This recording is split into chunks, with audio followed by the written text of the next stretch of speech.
Morning guys and girls and welcome to Rusty Inventions once again. Well, I think I just want to say, I said quite a few videos ago, I talked about getting to the 1000 subscriber mark and talked about a giveaway.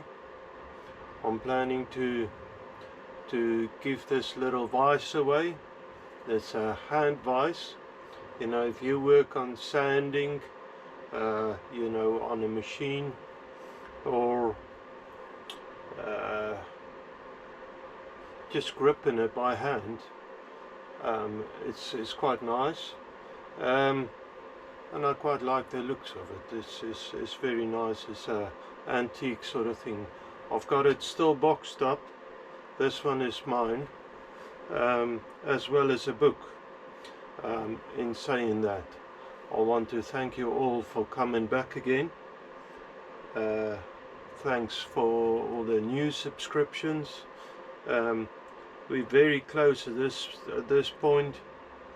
Probably a couple of weeks or so, hopefully.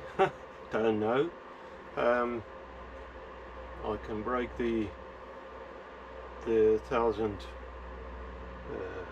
mark, subscriber mark, and then I can talk about how I'm planning to go ahead and probably, draw a name out of a hat sort of thing, to make it sort of fair. Anyways, and the plan is to send it anywhere in the world, so that's that. I'm still working on a steam engine. Now I'm planning in this episode to start looking into the crosshead. Now, last night I set up the mill as good as I can. I haven't recorded any of that, seeing as I'm a novice, and I probably haven't done it quite right. I tried my very best. If you want to see how this sort of stuff is done, I can recommend a few people. They got videos on it. Joe Pye and Pye Kaczynski or something like that, and Blondie Hacks, Quinn from Blondie Hacks. She's got quite a nice few videos on this sort of thing, and they do really nice work. I learned a lot from them. I don't always implement it, but I'll try. Crosshead. Now I've got a piece of brass. In a normal engine,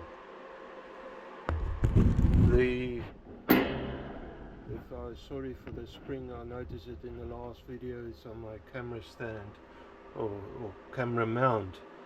The spring makes a little bit of a ding.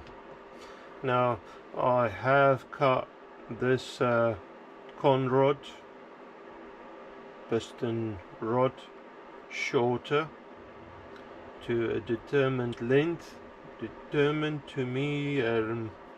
I checked the distances from the face and the back. I don't want it to ram into the cylinder caps, and I also want in the back a little bit of distance, seeing as there's a gland still supposed to go on there. The fitment is really nice on that bore. Anyways, a normal engine. Oh, and then I threaded, so in preparation for the Crosslide. Now, to explain a little what a Crosslide is, if you don't know steam engines, it's basically the slide that transfer the it helped transferring the action from the crank. Now, as you know, the crank is having a point, a center point that moves up and down and all over the place. Now this rod needs to go straight in, and the cap is helping with that, you know, keeping it straight. But you also have you need to somehow connect the crank at a point to this con rod. Now, or piston rod, I'm not too sure about the con rod. I think that's the word for it anyways. So you're making, oh well, I'm planning to make a connecting bit in there that will have slides to run on. That's what they call the Crosslide. That will have slides to run on, and in the back a slot that transfer the other part of the con rod from the crank to this Crosslide, so it'll have a slot that can pivot. Okay, with the thing in there. A lot of words. Now, in a normal engine, the piston, all of this is normally incorporated in a piston. Of course, the con rod swivels in the piston. Now this is solid. The thing is though, with steam engines, the piston could be a lot smaller. Of course, it doesn't need to work against that pivot action. Okay, so this just needs to go straight in, needs a support, and that's why I had to get all of the caps and stuff ready to get the height and everything. Now, once I got the Crosslide sorted out, I can look at proper heights for the Crosslide, the rails that it needs to run on. And you can see, actually interrupting myself, there's a, you might be able to see it, there's a marker, pen mark on there, and that's where I determined I wanted the that's how far the piston needs to travel, so the throw, and I worked it out, and the travel, and I worked it out to be 55 mil. Okay, now that I need to set and transfer to the crank in the future and all of that. Now today, as I said, I have set up the milling machine as good as I can. I'm planning to make a lot of this on the mill. Now, I know I'm a novice on the mill. I've only done a bit of milling on the lathe, so bear with me, there will be mistakes. But yeah, going to a lathe first, and the way it's gonna look, I can draw something up, but it's probably better for you to see the end product.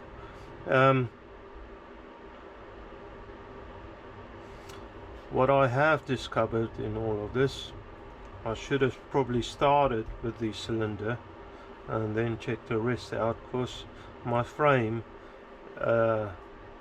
is getting a bit small. Because from here I need to have that other part of the you know, the shaft connecting to the con rod, and then sorry, the crank, and then the crank.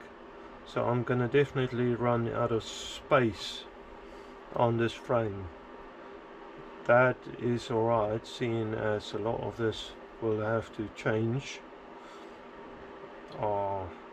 That's fine.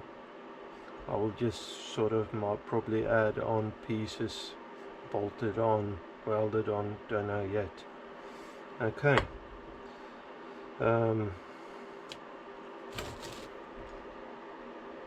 Yeah. Okay, so what my plan of action today is go to the lathe, because I need nice surfaces, flat surfaces, so I can face that off. There is a bit of you know, I think the outside is deformed out a little. It might have been used as, and that could have been me, as a punch of some sorts. So I just need to get it straight for now. Then I need to turn one end down to and drill out, thread it out as well, so that I can have this end of the corner with Crosslide done. I'm getting confused with a lot of big words, and forgive me if I use the wrong words. Anyways, I've got in my head, and I watched Joe Pye's videos this last couple of weeks, as well as others, Blondie Hacks, and how to create these things, what they sort of look like and stuff.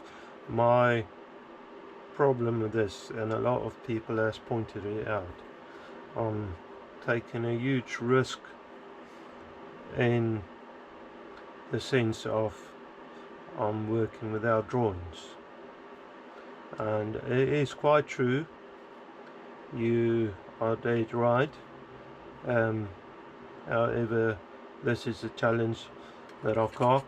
I have, now I'm dragging this out with a lot of talking, I have some castings and drawings and stuff, but I didn't want to attempt that before I had them all. So this was a sort of in-between project that I would like to challenge myself on. Anyways, on the lathe and start cleaning this up. Okay, so on the lathe, hopefully I've got the heater on today, but after last week's good lovely weather, that was just a foretaste of summer coming. It's a bit chilly again, so anyway, it's not summer quite yet here in the UK. So in the old style that I saw on Keith Appleton's videos, which made quite sense, I'm going to try and collect the brass chips. So I'm just going to face this off. That's the whole idea of this. Clean it up a little so I can get it in the mill vise.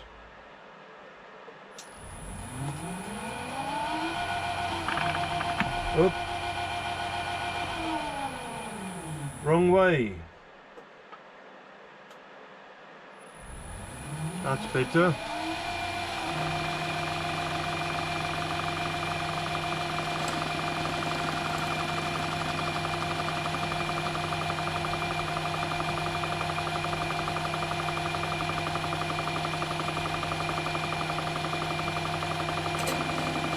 No specific sizes at the moment.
Probably be a bit safer.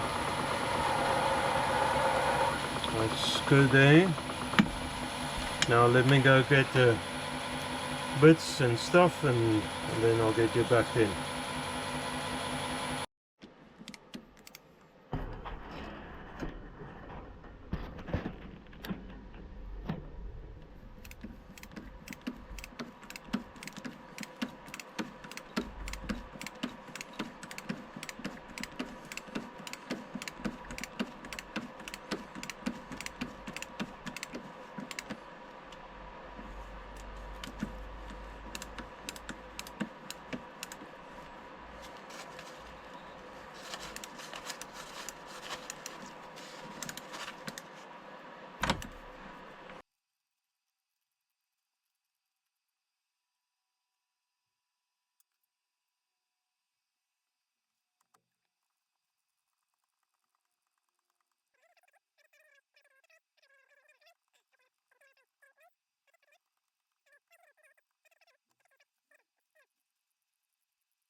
Okay, that's that job done. So now that should thread on the con rod, and I can go over to the mill for the next operations.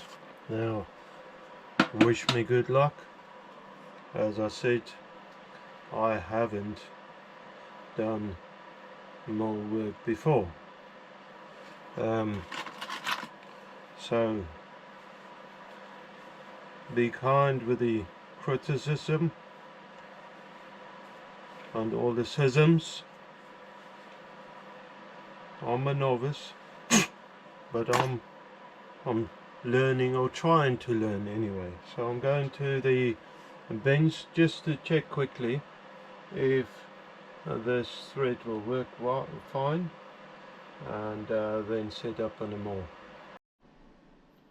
So friends, for the first time then on the milling machine, first time in yeah, Rusty Inventions history, I'd say. That'd make it sound ancient. The workshop anyway. For the first time then I've got some work then on the milling machine. Got it set up with a collet, 11/16 milling cutter, 2 flute. 11/16 work out to be pretty close to 16 millimeters, which is my collet is metric. I've got a collet in there, and yeah, I've got just closing flaps on the top. I've got the what would you call that, the power feed disconnected from power. I don't quite like the sound it's making. That's probably not going to do much anyway, so but anyways, I've got it disconnected. I've got another one in order. It's not that cheap, but I managed to have a couple of pounds spare, so I'm gonna get that probably, hopefully pretty soon. Anyways, back on this. The vise setup, as I said this morning, my plan is to, where is a pointer? To get some sort of pointer. A little file will do. Needle file.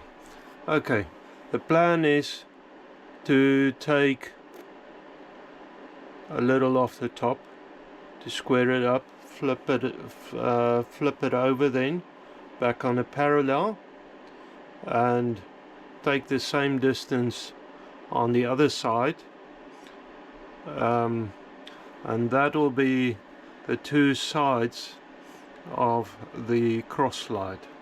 Then I can grip it, swing it around maybe, and grip it on them two flats, so that I could work it down on the, you know, on the height. That'll be top and bottom, and then carry on with the rest of the procedure. Now this side, as you saw on the lathe, the side closest to, let me take it a bit closer, the side closest, yeah, to the piston, that's all threaded and sort of ready, as far as I understand anyway, to go. I tried it on the conrod and it works fine. So I don't have nothing to do on this side, but on the other side you normally have like a round section, a clevis I think is the English word for it, you know, basically a swivel. So I want to create on the other side the two ears for the swivel. So I'm not gonna, once I swing it around, I'm not gonna take down the whole lot to the end, because I still need to create that round section, the ears as I called it before. Okay, so I suppose there's a lot of crankage, probably a lot of mistakes, I suppose. Let's see what this machine does. Now my heart is twitching a little, as I don't know nothing about milling anyway on this sort of machine. Anyways, here we go. So I have worked the other side, as you just seen, down to 0.5 of a millimeter. Now with the fine feet on the face as well as the DRO, I can adjust the head, you know, zero it out and then go down 0.5, because I haven't changed anything on that. The height should still be on 0, you know, so touch off. Okay, so it might be more boring for you guys who's done a lot of milling work, but me as a novice, and maybe some other blokes, you know, it's a learning curve still. So I engage the fine feet. Let me see if I can do this. So they are 0.1, 0.2, 0.3, 0.4, 0.5. Let me see. That there should be then making both sides equal. Okay, let's try that then, see what happens. Hands away, it's all tight, all locked off. Go for it.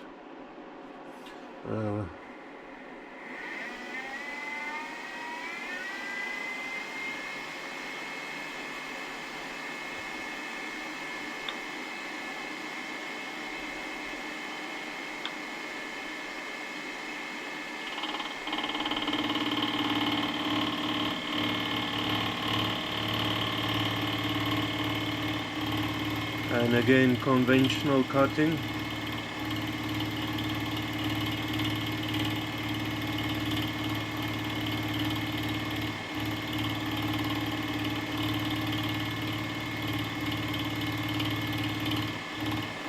and at the moment I'm only basically cutting on the y-axis, you know, the backwards and forwards towards the column.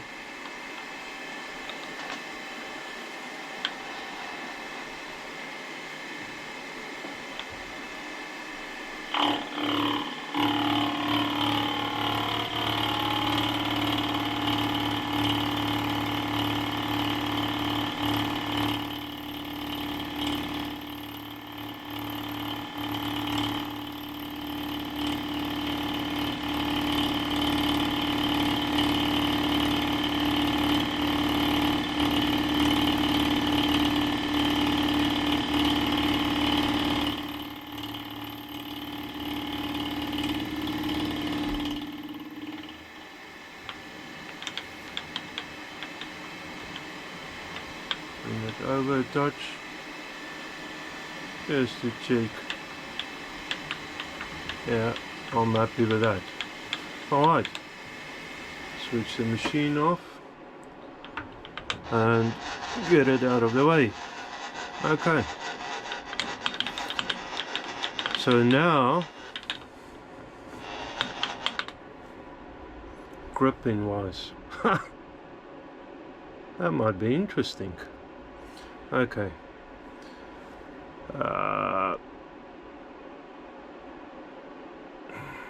I'm gonna have to think on this.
Okay, I'm pretty happy with that. So I just need to copy this side over to the other side, but seeing as this height is good, both sides is the same, I could just flip it over and do the same on the other side. That's brilliant. Let me just take it past the workpiece. I'll set my height at 0 because I'm probably not going to do it all in one go. I need to wipe some of that off.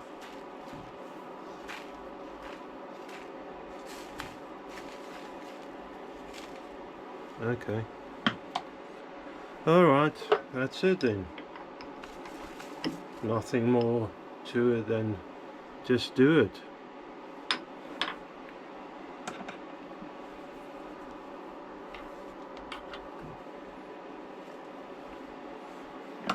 The slightest bit of dust and burr can throw your heights and workpieces out, so of course some of you guys know it, but not everyone. So sorry if you knew it already, but if you didn't, I'm telling it to you now. Okay, so now I flip it 180, put it back in there,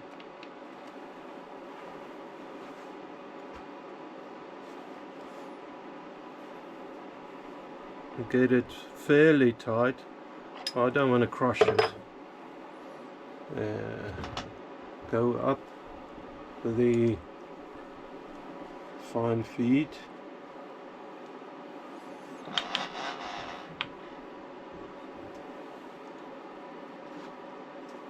Something like that.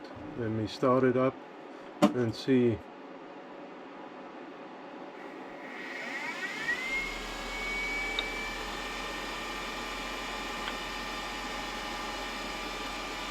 Come down with the fine feed.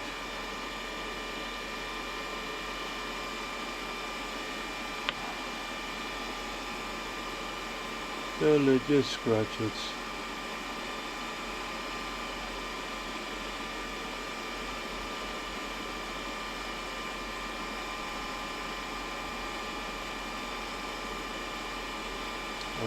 There you are. Just seen it. Okay. I'll go in increments of about 200 thou. Lock it off. Alright friends, so sorry I carried on. Got carried away with this machine. It's brilliant. Anyways, this is what it looks like at the moment. As I said,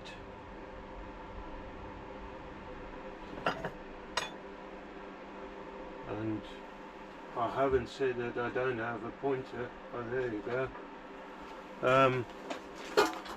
As I said, I need to create a round profile there, but part of that's gonna get cut away, the top here, and that's on both sides, and a round profile on here and on there. Let's do that. On there, round that way, and then slit in the middle for another shaft to be able to pivot on. But to create the round profile, I went and dug out my turntable. Problem with that is, and I've quickly serviced it very quickly, just gave it a bit of oil, make sure everything is working alright. I bought it second hand and put it in a drawer till I'm ready. I bought it really so that it would work on a lathe as well, because I didn't know if I'm gonna be able to, or when I would be able to get the milling machine. Now the problem I have now is that my clamps is in the vise, on the vise. I have some more clamps, but this gap here is slightly big, large. Thinking about it, let me just check before. Yeah, it's too large for the bigger clamps to go in. My smaller clamps is on the vise. Sorry I knocked you. So I'm gonna stop that video there.